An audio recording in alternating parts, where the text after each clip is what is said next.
તો સૌ ગયા ભાઈબંધો દોસ્તારો, સ્વાગત છે તમારું મારી યુટ્યુબ ચેનલમાં. તો આજે આપણે વિડીયો આપણા રૂમ ઉપર જ બનાવી છીએ. તો આજે એક મહત્વપૂર્ણ ટોપિક ઉપર હું તમને વાત કરવાનો છું.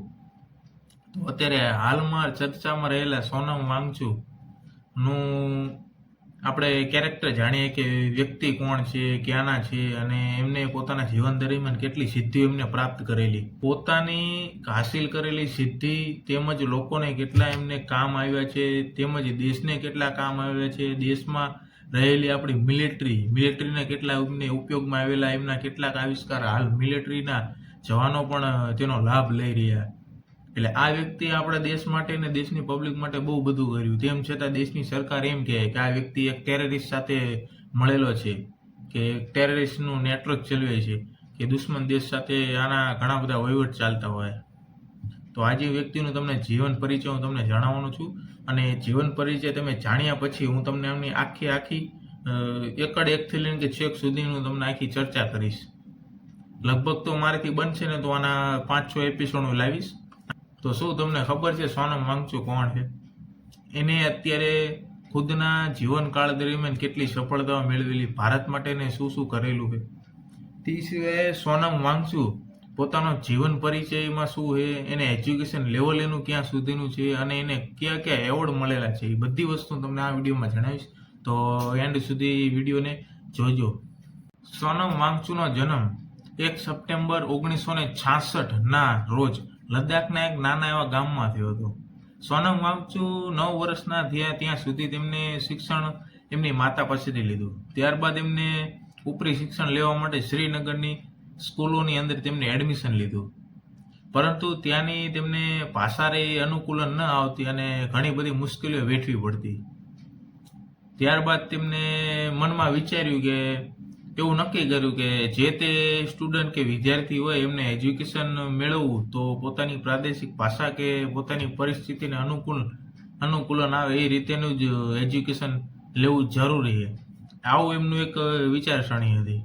ત્યારબાદ તેમને 1987માં શ્રીનગરમાંથી NIT મારફતે તેમને મેકેનિકલ એન્જિનિયરિંગની પઢાઈ કે આપણે ભણતર કેવી એમને પૂરું કર્યું. એક સેકમોલ નામની સંસ્થાની તેમને રચના કરી કે સ્થાપના કરી. આ સેકમોલ નામની સંસ્થા વિશ્વભરમાં પ્રસિદ્ધ છે. હવે આની પાછળનું એક મહત્વનું કારણ છે, કારણ કે તેમને પોતાનું પ્રાદેશિક એરિયો કે સ્થળ કે આપણે રાજ્ય કેવી છોડી જવા માંગતા નહોતા. આ સેકમોલ સંસ્થાનો મુખ્ય હેતુ એ હતો કે લદ્દાખના વિદ્યાર્થીઓ સાથે જોડાઈ રહેવાનું અને તેમને જરૂરી લગતો પરિસ્થિતિ અનુસાર શિક્ષણ દેવાનો એનો હેતુ હતો. એટલે આ સેકમોલ નામની સંસ્થાએ વિશ્વમાં ઘણા બધા પ્રદેશો અને લોકોને જાગૃત કર્યા છે અને લદ્દાખના લોકો માટે તો ખૂબ ઉપયોગી છે. તો આ સોનમ વાંગચુકે આ રીતેની એક સંસ્થાની પણ તેમને સ્થાપના કરી. ત્યારબાદ તેમને લોકોને પણ ઘણી મદદ કરી. iStupi નામની એક એવી ટેકનોલોજીનો ઉપયોગ કર્યો હતો.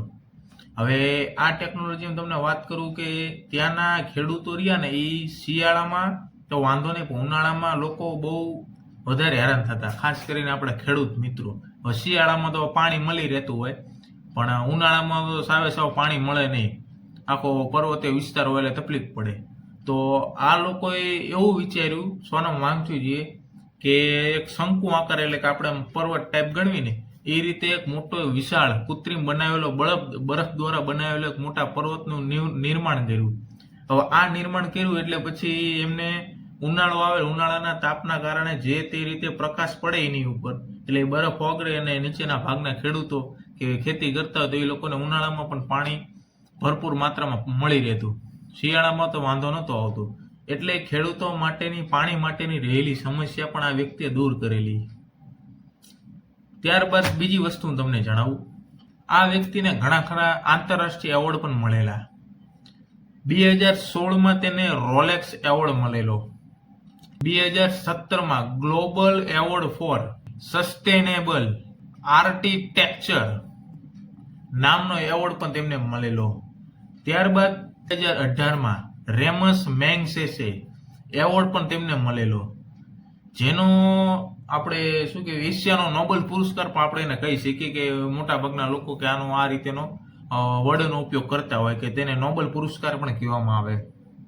આ વ્યક્તિએ લોકો માટે નહીં, દેશ માટે નહીં, પરંતુ તેને પર્યાવરણ માટે પણ તેને કામ કરેલા. લદ્દાખના અને ઘણી બધી જગ્યાએ આ વ્યક્તિએ પર્યાવરણ માટે અને પર્યાવરણને બચાવવા માટે, તેની સુરક્ષા માટે પણ એને ઘણા ખરા કામ કરેલા. હિમાલયનું પર્યાવરણ, લદ્દાખનું પર્યાવરણ બચાવવા માટે ઘણા ખરા એને પ્રયાસ કરેલા અને તે આ બાબતે ખૂબ આગળ વધેલો માણસ છે.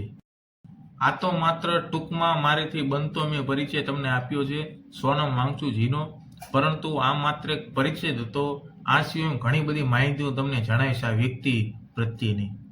પરંતુ હાલ હું સરકારને એટલું નિવેદન કરવા માંગુ છું કે આ વ્યક્તિ જે રહ્યો, આ વ્યક્તિ મળવો ખૂબ જ મુશ્કેલ છે. અને સરકારને મારે કહેવાનું એટલું કે તમે આ હંગર સ્ટ્રાઇક ખતમ કરાવો અને લોકો અને વિદ્યાર્થીઓની આ વેદના તમે સમજો અને આનું કાયદેસર રીતે તમે આની પાછળ કાર્યવાહી કરી કે લોકોની માંગ હોય તે માંગને તમે પૂરી કરો. કારણ કે જો 18-19 દિવસ થઈ ગયા આ વ્યક્તિ આટલા ટાઈમથી ભૂખ્યો છે. હવે આને કોઈ પણ રીતે કાંઈ થશે તો આની જો દેશપ્રેમી કે આની જો કોઈ એવો જાબાજ આપણને મળવો ખૂબ શબ્દ વર્ણવો બહુ અઘરી વસ્તુ છે. આ વ્યક્તિનું કેરેક્ટર જ એવું છે. કારણ કે આપણે પહેલાના સમયમાં ભગતસિંહ જેવા ક્રાંતિકારીઓને આપણે સાથ સહકાર તો એ વખતે આપણે નથી આપી ગયા, પરંતુ આ વખતે આપણે સાથ સહકાર દેવો ખૂબ જરૂરી છે અને આપણેથી બનતી એટલી આપણે કોશિશ કરશું. અને સરકારને એટલું નિવેદન કરવાનું કે લોકોની માંગ હોય, માંગને પૂરી કરો અને કોઈ પણ જાનહાનિ કે હિંસા આની વિના આનું નિવારણ આવી જાય તે માટે હું અપીલ કરવા માંગુ છું. તો સારું, હાલો વિડીયોને આપણે અહીં સુધી રાખીએ છીએ અને મારીથી બનતો થોડો એવો પરિચય મેં સોનમ વાંગચુક જે માટેનો મેં તમને આપી દીધો.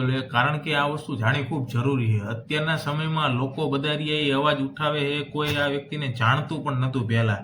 આજે અત્યારે દિલ્હીની અંદર જે જંતર મંતરમાં જે આંદોલન થઈ રહ્યું છે અને આ વ્યક્તિ સોશિયલ મીડિયામાં ખૂબ વાયરલ થઈ ગયો છે અને એની ઘણી બધી એવી સેવા જે દેશને આપેલી છે, મિલિટરીને આપેલી છે, લોકોને આપેલી છે.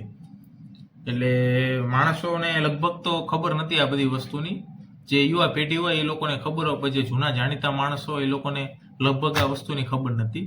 એટલે વિડીયોમાં મારે તમને એ લોકોને જણાવવાનું આ વ્યક્તિ બાબતે કે આ વ્યક્તિ કોણ હતો, ક્યાંનો છે અને આ વ્યક્તિ કેટલી સિદ્ધિઓ મેળવેલી, તેમજ આ વ્યક્તિને કેટલા એવોર્ડ મળેલા. એટલે આ વ્યક્તિ માટે જે આ વ્યક્તિ આપણી માટે જે કરી રહ્યો છે ને એની પાછળ કાંઈક કોઈ પણ કારણ હોઈ શકે, આપણને ખબર નથી. પરંતુ આપણે એ વ્યક્તિને સપોર્ટ કઈ રીતે કરવો એ આપણને ખબર હોવી જોઈએ. એટલે મારી એક વિનંતી છે, જેમ બને એમ તમે વ્યક્તિને સપોર્ટ કરો. હું પણ સપોર્ટ કરવા માંગુ છું એટલે મેં આ વ્યક્તિ ઉપર વિડીયો બનાવ્યો. લોકોને જાગૃત કરવા માંગુ છું એટલે મેં આ વિડીયો બનાવ્યો. મારો વિડીયો બનાવવાનો મેન હેતુ દી કે લોકોને જાગૃત કરવા, કોઈ પણ વ્યક્તિ ખોટી રાહે ના જવો જોઈએ. તો ચાલો મળીએ અને વિડીયોને આપણે અહીં સુધી રાખી છીએ. બાકી આગળનું બધી માહિતી હું તમને આ સોનમ વાંગચુકજી બાબતની હું આગળના વિડીયોમાં હું તમને જણાવીશ. મળીએ. જય હિન્દ.